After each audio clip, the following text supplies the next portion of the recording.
I'll read from the beginning quickly. We'll go through, okay? Because beginning in the middle of a para, it's difficult to get the connection. Okay. So Suyamda has been. He has told you what is the physical world. He has told us what is the vital world and mental world. So these are worlds which exist, and if our consciousness can be placed in those pure vital world, not in the external vital world, but the inner vital world, that means the intraconscious. There are two things, there are two levels. One is when there is a descent and the divine is manifesting himself, that is in the intraconscious. Okay? So first he comes down from the superconscious to the super mind, and then the overmind, and then the intuition level, and then the element mind, higher mind, and then we come down to the level 1, mind, life and body.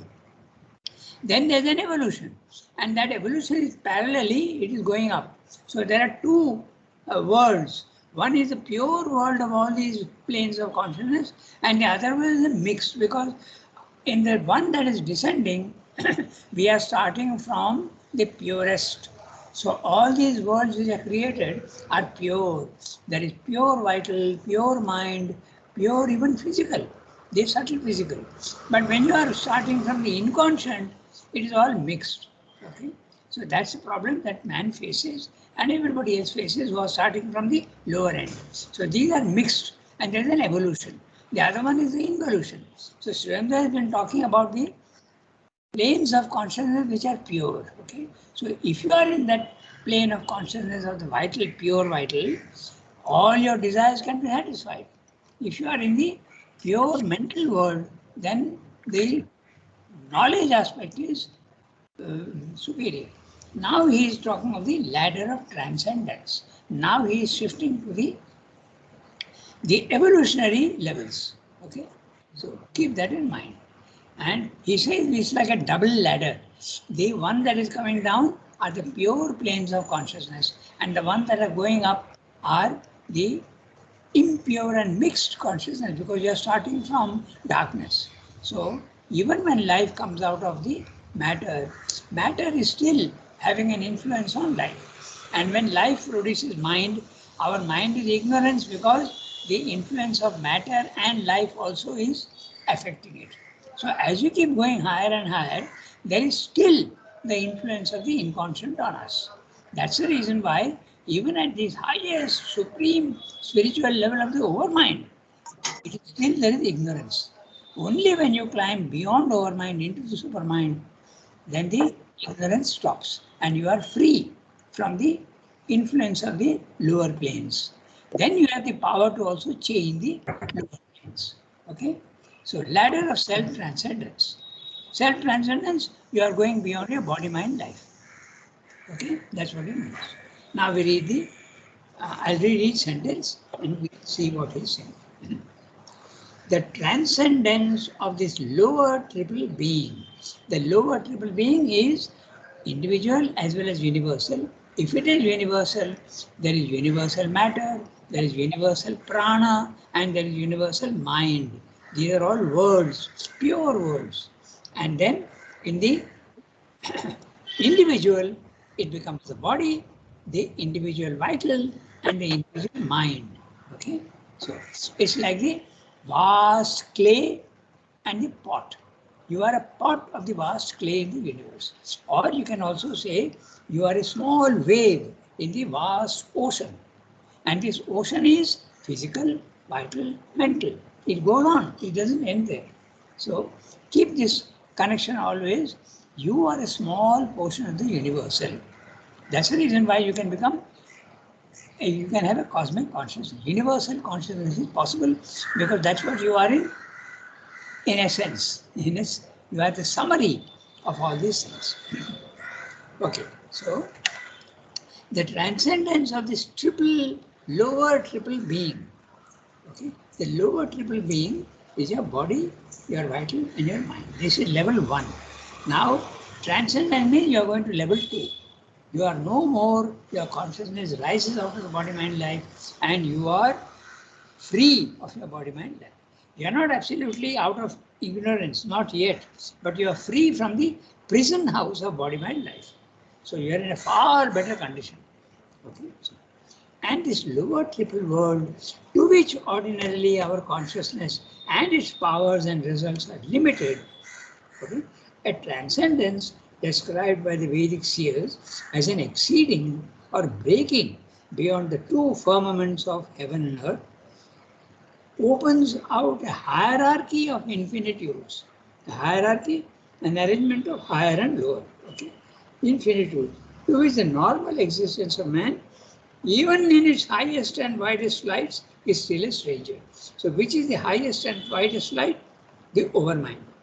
In the overmind, you are still a stranger to the absolute reality. Okay? Into that altitude, even to the lowest step of its hierarchy, it is difficult for him to rise. Lowest step of the hierarchy, the higher mind.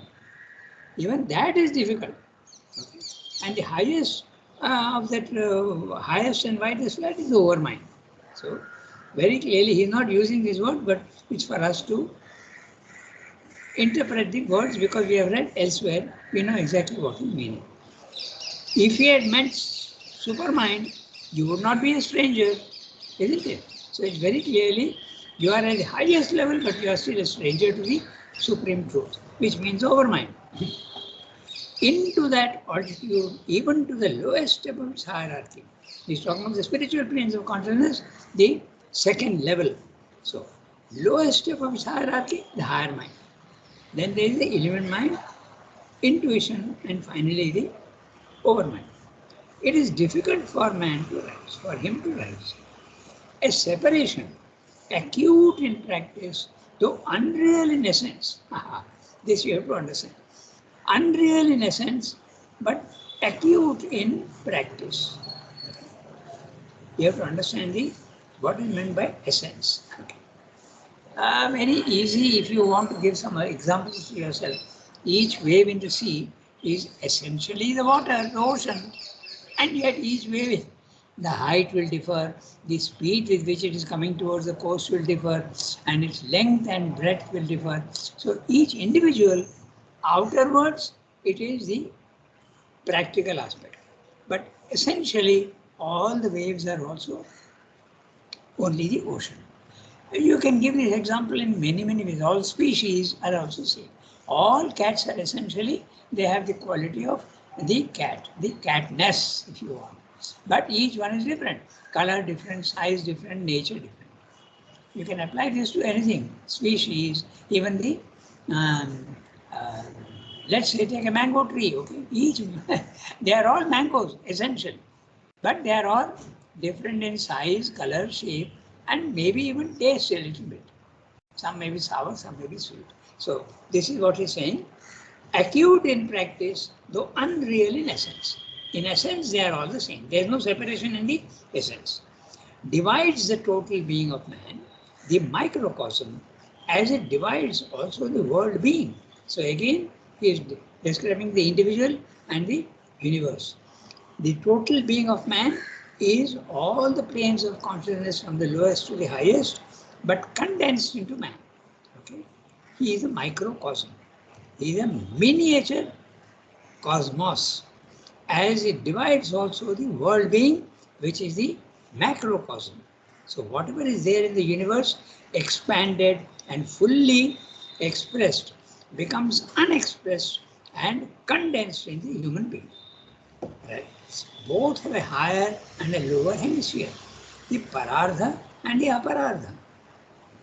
Of the ancient wisdom. The parardha is the lower and the aparardha, the parardha is the higher and the aparardha is the lower. Okay, sorry.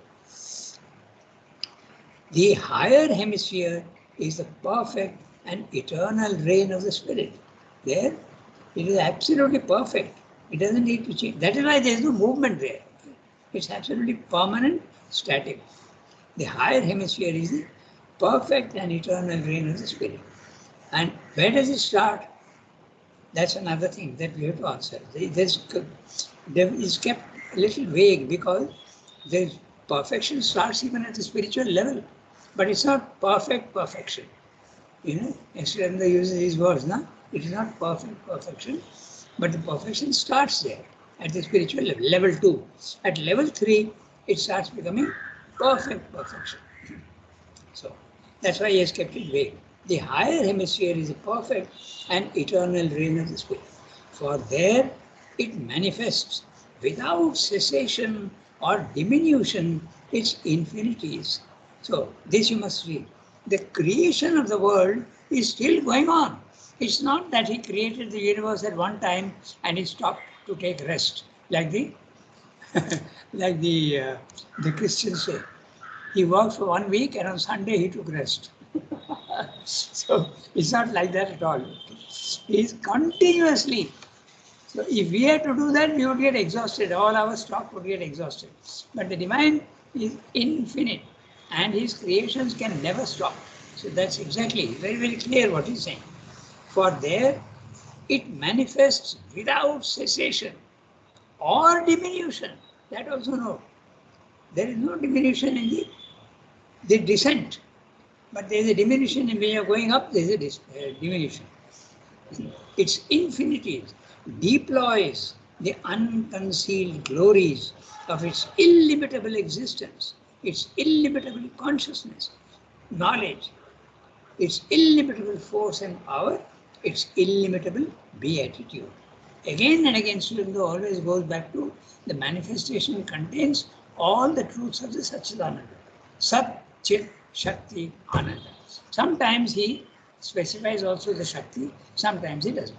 Here he is specifying very, very clearly all the four. Okay, he's saying illimitable existence, that is Sat. And out of existence, I told you, you have to interpret existence as subtlest of substance. And substance, he uses the word for gross substance. So there is Sat at the highest level, deploys the unconcealed glories of its illimitable existence, Sat. Illimitable consciousness, Chit, and knowledge, they are the same. When you have consciousness, there is knowledge. It's illimitable force and power. So I'm using two words. Okay? The consciousness implies knowledge and force implies power. Force can be static, but power can also be used for you can do whatever you want with that power. So force and power. It's illimitable beatitude, Ananda. So the lower hemisphere belongs equally to the spirit. That also, this is the thing that this sentence will be denied by the Buddhists and the Mayavadins. They will say, no, the lower hemisphere does not belong to God. It belongs to the devil. Okay? Or anybody else, but not God.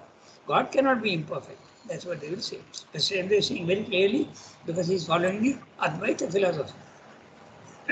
When light hides itself and becomes darkness, it doesn't cease to be light. It's light at one end of the spectrum. The lower hemisphere belongs equally to the spirit. But here it is veiled closely, thickly by its inferior self-expression. There you are. Inferior self-expression, and the self-expression above is superior self-expression. And he has told you there it is. It is perfect and unveiled. He uses the word unveiled. But the divine is here, but he has decided to put on a veil. He is hiding. It's a hide and seek game. So, veiled closely, thickly, by its inferior self-expression, every word gives us a picture. It's so interesting. Of limiting mind. Okay? Limiting, where is it not? Limiting mind, confined life, and dividing body. So interesting the words he's using. The mind gets limited because it doesn't have the supreme knowledge. Life is confined. Okay? Confined means imprisoned. What is imprisoned? The supermind is imprisoned. Satchidananda is imprisoned in life, confined. When you confine someone to one room, you are imprisoning him and dividing body. So the division is complete in the body. It becomes all atoms. The self in the lower hemisphere is shrouded in name and form, nama rupa. So, and the word shrouded is very interesting. What is a shroud? A shroud is a cloth which is used to wrap a dead body.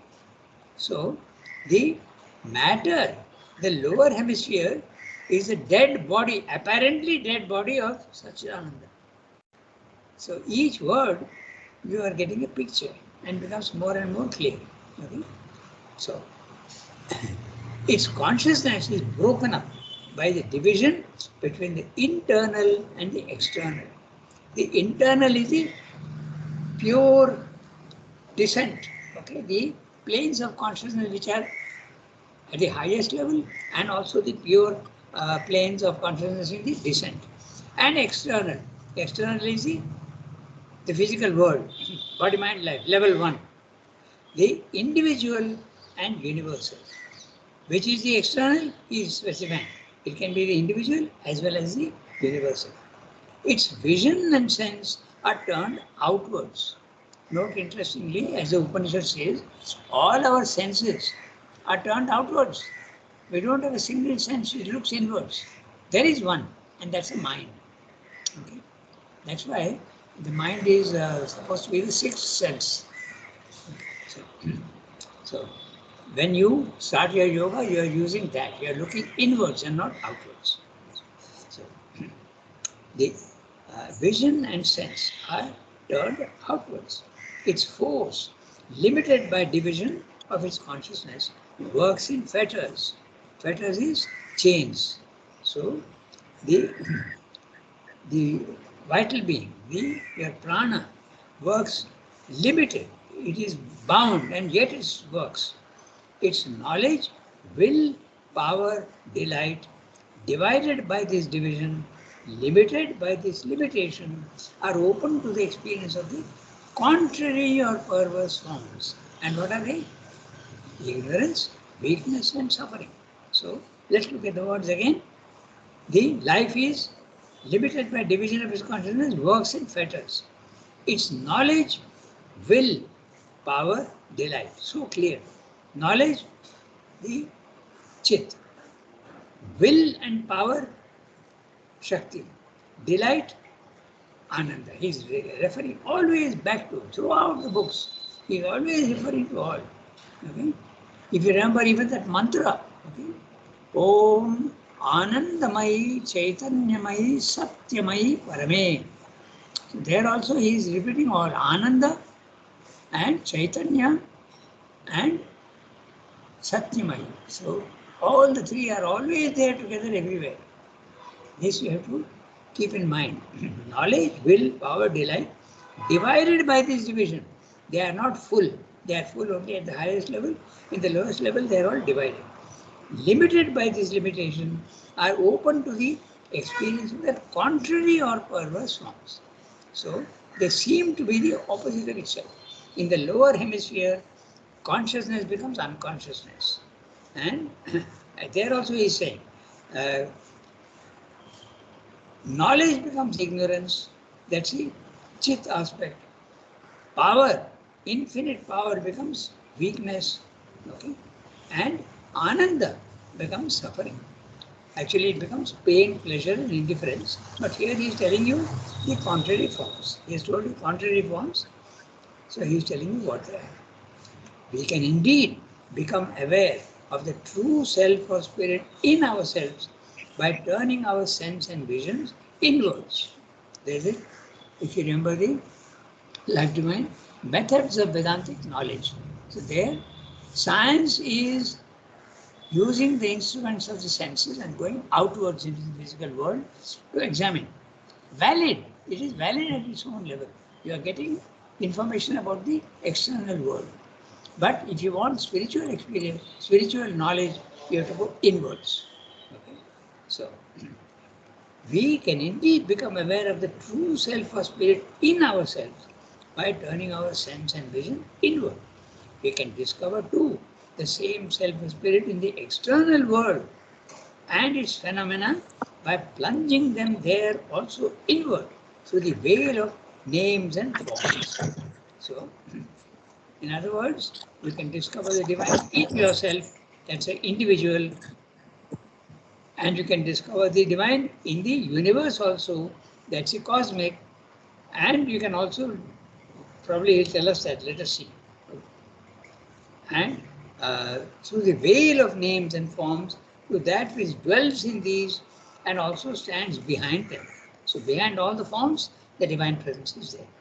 Our normal consciousness, through this inward look, may become by reflection aware of the infinite being, consciousness and delight. Again, repeating, infinite being, Sat, consciousness, Chit, and delight of the self, and share in its passive or static infinity. So you can have the Saguna aspect or the Nirguna aspect. It depends on the individual soul. He can have both the experiences. Even Swayanto had the passive experience first. Okay? Passive or static infinity of these things. But we can only, to a very limited extent, share in its active or dynamic manifestation of knowledge. In the second level, the spiritual planes of consciousness, it is rare to have the active or the dynamic manifestation. In the third level, the active and dynamic manifestation is complete, but it is rare, we say, okay, limited extent. So, in other words, sometimes you can have power also in the spiritual planes, the second level. It's not that power is not there at all, but you can say, see, words are so precise, he gives a very clear picture. But we can only to a very limited extent share in its active or dynamic manifestation of knowledge, power and joy. So even in the second level of the spiritual planes of consciousness, it need not be always a nirvanic experience. It can also be cosmic consciousness, and you can also experience power and knowledge and joy to a certain limited extent. Even this static identity by reflection cannot ordinarily be effected without a long and difficult effort. So all yoga is a long and difficult effort. And as a result of many lives of progressive self-development. So many lives he's saying, and the tantrics say to get a human birth, you have to have 1 lakh lives. I mean, this is a way of expressing. It doesn't mean to say exactly it has to be 1 life, not 1 less and 1 more. It's just a way of expressing. Like when you say life imprisonment means 14 years in jail. Okay, it's not exactly the same number. So this is what he's saying. And Shankara also, he says in the Viveka Chudamani, he says, Nara Janma Durlabha. It's very difficult to get a human birth. We take it so casually and so, but we have lived so many lives and we have been blessed with a human life. And a human life is very, very precious. We don't realize that, but we have to realize that and take the best advantage of it.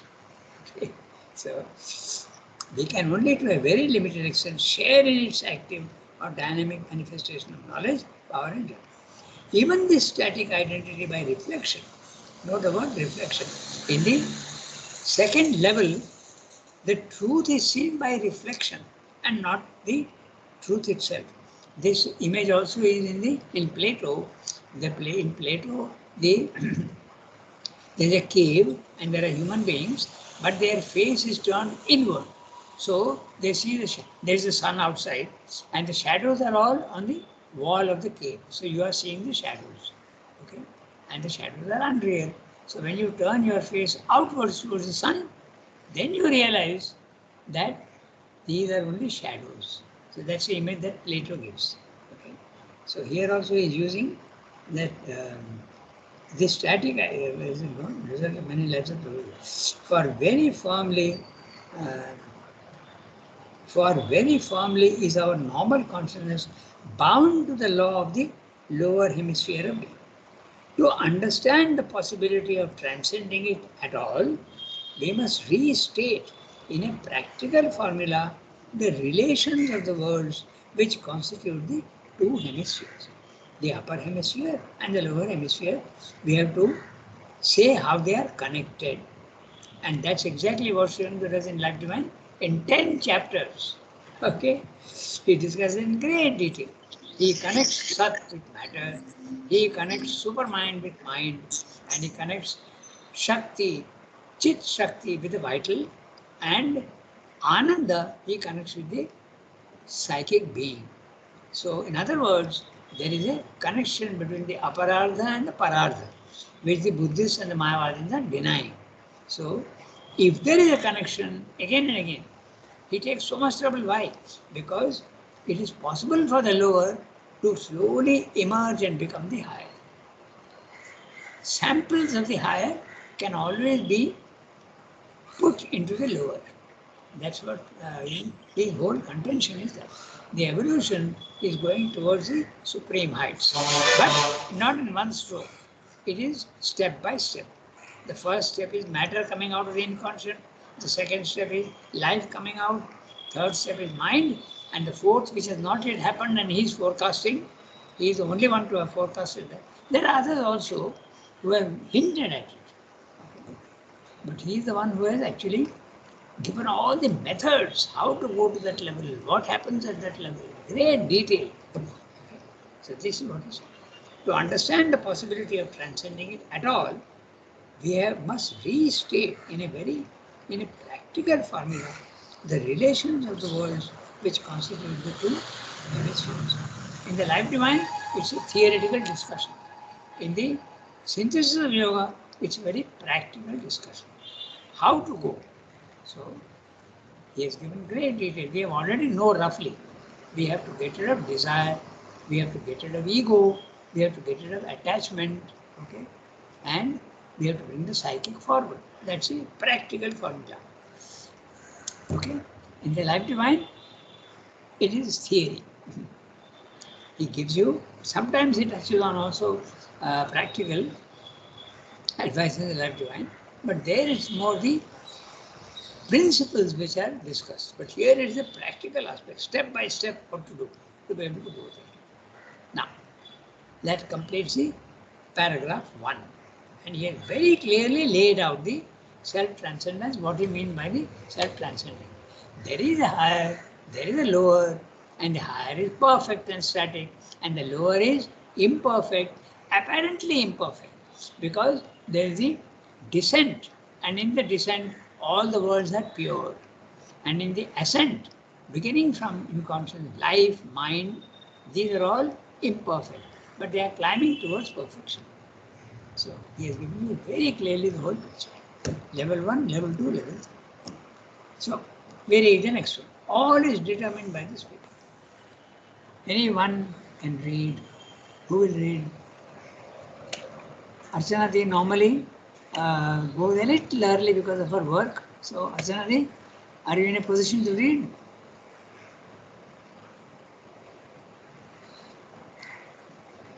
She may not be there also. Okay.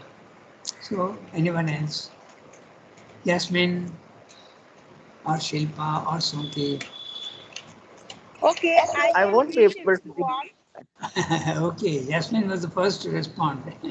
Let her read. All is determined by the spirit. All is determined by the spirit, for all from subless existence to grossest matter is manifestation of the spirit. But the spirit, self or being, determines the world it lives in and the experiences of its consciousness, force and delight in that world by some poise.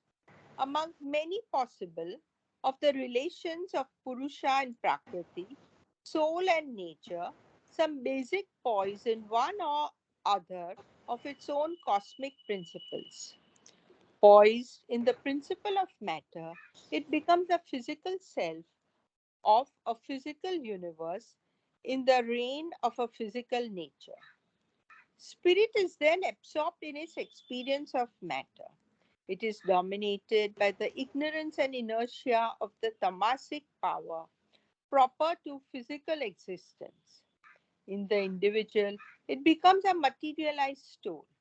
Annamaya Purusha, whose life and mind have developed out of the ignorance and inertia of the material principle and are subject to their fundamental limitations. For life in matter works in dependence on the body. Mind in matter works in dependence on the body and on the vital or nervous being. Spirit itself in matter is limited and divided in its self relation and its powers by the limitation and divisions of this matter governed and life driven mind. The materialized soul lives bound to the physical body and its narrow, superficial, external consciousness, and it takes normally the experiences of its physical organs, its senses, its matter bound life and mind with a most with at most some limited spiritual glimpse as the whole truth of existence. Okay, so that's the second paragraph. Not a very big one, but rather small. We can easily finish it. So, in the lower hemisphere, all is determined by the spirit, by lower hemisphere, everything. Everything is determined. That means it is a king, it is a law that lays. Spirit is a law which lays down all the conditions and everything. All is determined by the spirit. For all, from subtlest substance. By the way, you don't pronounce the B, huh? In English, they write so many times words which you don't pronounce. Knowledge, for instance. Okay? Then knowledge has got two letters which you don't pronounce, K and D. Knowledge. So, it's the most irrational language, but a beautiful language anyway. So, subtlest.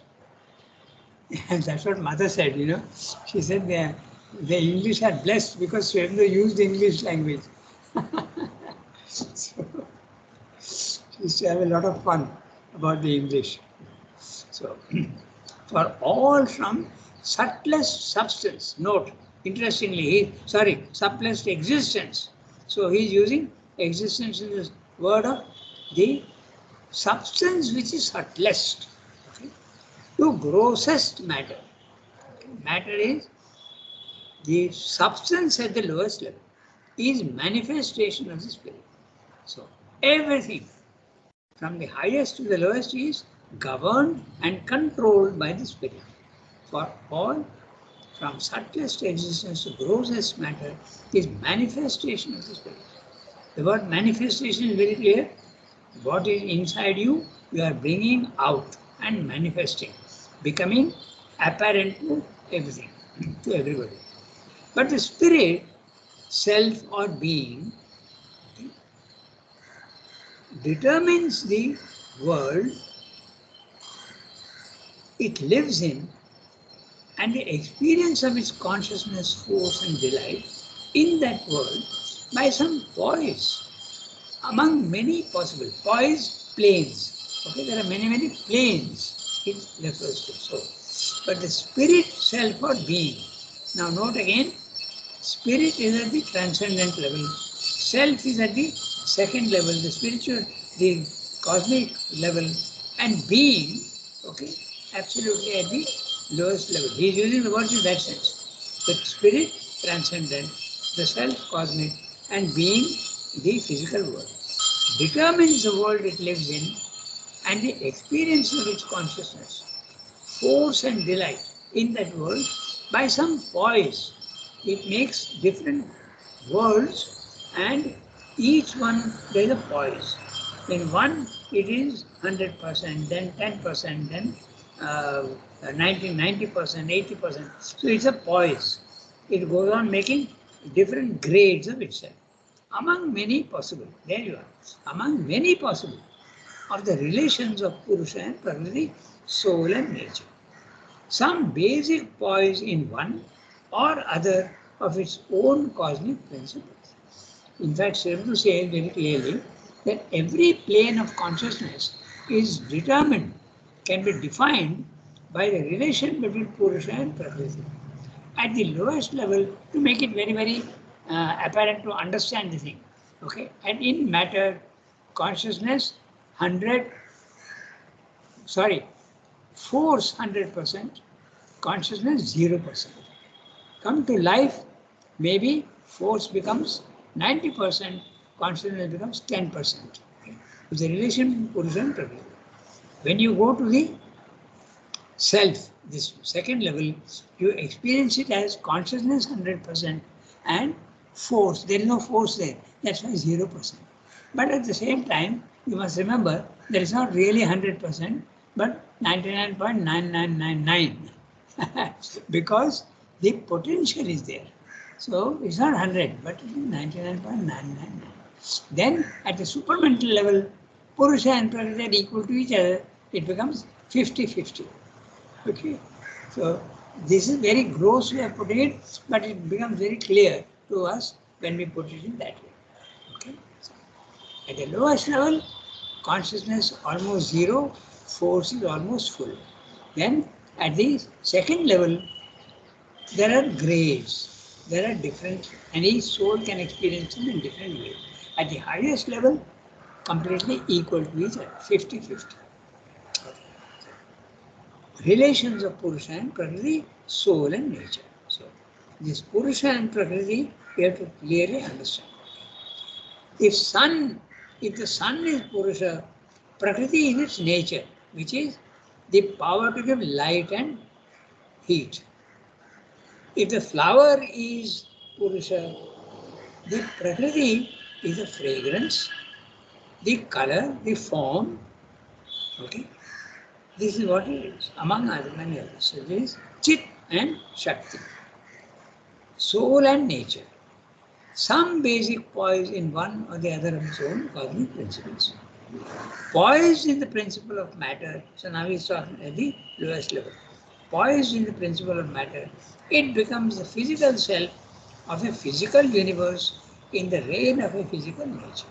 So at the lowest level, the physical self is the individual of a physical universe, is the cosmos in the reign of a physical nature. Both are determined by matter. Nature also, Purusha and Prakriti, both are there and they are governed by the grossest of substance. Spirit is then absorbed in its experience of matter. The spirit gets completely veiled and covered and absorbed.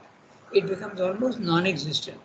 It is there in the matter just as the tree is there in the seed, exactly in the same way.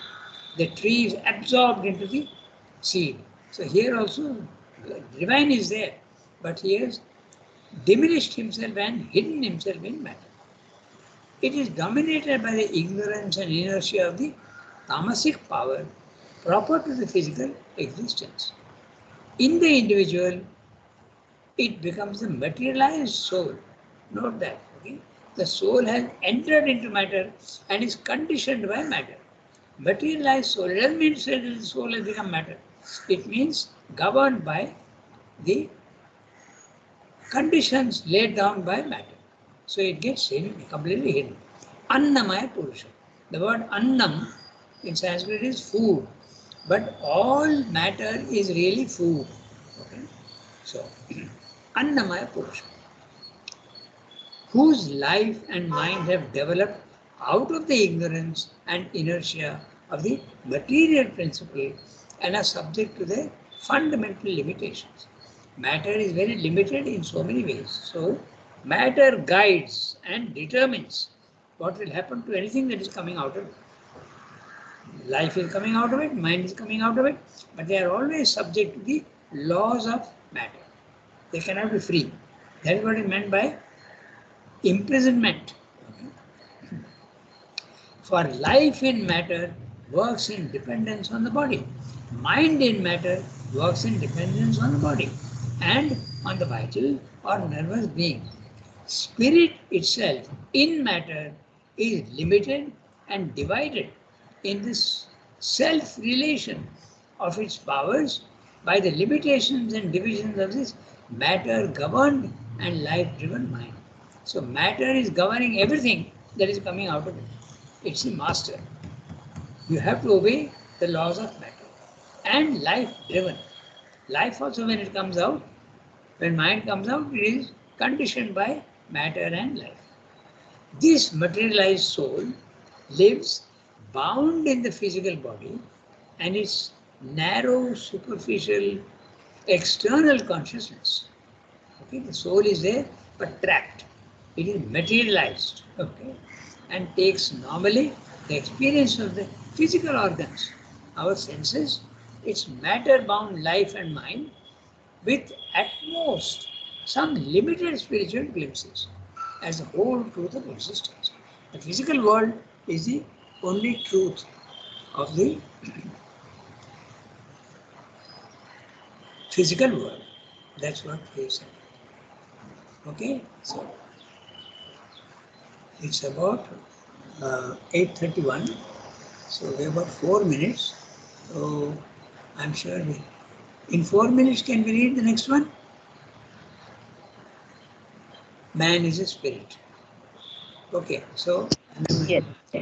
okay, let's read. Man is a spirit. Shall I read? Yes, go ahead. Man is a spirit, but a spirit that lives as a mental being in physical nature. He is to his own self-consciousness a mind in a physical body. But at first he is the mental being materialized, and he taken the materialized soul, Annamaya Purusha, for his real self. He is obliged to accept, as the Upanishad expresses it, matter for the Brahman, because his vision here sees matter as that from which all is born, by which all lives and to which all return in their passing. His nature highest concept of spirit is an infinite, preferably an inconscient infinite, inhabiting or pervading the material universe, which alone is really knows, and manifesting by the power of its presence all these forms around him. His natural highest conception of himself is a vaguely conceived soul or spirit, a soul manifested only by the physical life's experiences, bound up with physical phenomena and forced on its dissolution to return by an automatic necessity to the vast indeterminateness of the infinite. But because he has the power of self development, he can rise beyond these natural conceptions of the materialized soul. He can supplement them with a certain derivative experience drawn from the superphysical planes and worlds. He can concentrate in mind and develop the mental part of his being, usually at the expense of the fullness of his vital and physical life, and in the end, the mind predominates and can open to the beyond. He can concentrate this self liberating mind on the spirit. Here, too, usually in the process, he turns away more and more from his full mental and physical life. He limits or he discourages their possibilities as much as material foundation in nature will allow him. In the end, his spiritual life predominates, destroys his earthward tendency and breaks its lies and limitations. Spiritualized, he places his real existence beyond in other worlds, in the heaven of the vital or mental plane. He began to regard life on earth as a painful or troublesome incident or passage in which he can never arrive at any full enjoyment of his inner ideal shell, his spiritual essence. Moreover, his highest conception of the self or spirit is apt to be more or less quietistic, for as we have seen, it is its static infinity alone that he can entirely experience. The still freedom of Purusha, unlimited by is standing back from nature. There may come in some divine dynamic manifestation in him, but it cannot rise entirely above the heavy limitations of physical nature. The peace of the silent and passive self is more easily attainable, and he can more easily and fully hold it. Too difficult for him is the bliss of an infinite activity, the dynamics of an immeasurable power. So actually we have come to the end of our time also, 8:35. So we will do this again. We will reread this one. So we have to make a note. Sunti, page 467, and we will redo the paragraph beginning with man is a spirit. Okay? Yes. Yeah. Yes. Man is a spirit. 467, man is a spirit. We will redo this one. He is explaining Yes. that although you are trapped in the physical world, man has got the capacity to develop himself. He can become cosmic, he can rise to the second level, and he can even rise to the third level. But he has to struggle to do that. So that's what he is explaining in the paragraph. That he is not like animal bound forever to the lower hemisphere. He has the capacity to rise to the higher hemisphere and even to the highest hemisphere. It's possible for him to rise. Okay, that's it. So, au revoir, everybody. Au revoir. Merci beaucoup. Yasmin, Thank you. Shilpa. Thank you, Rangada. Au revoir. Have a nice day.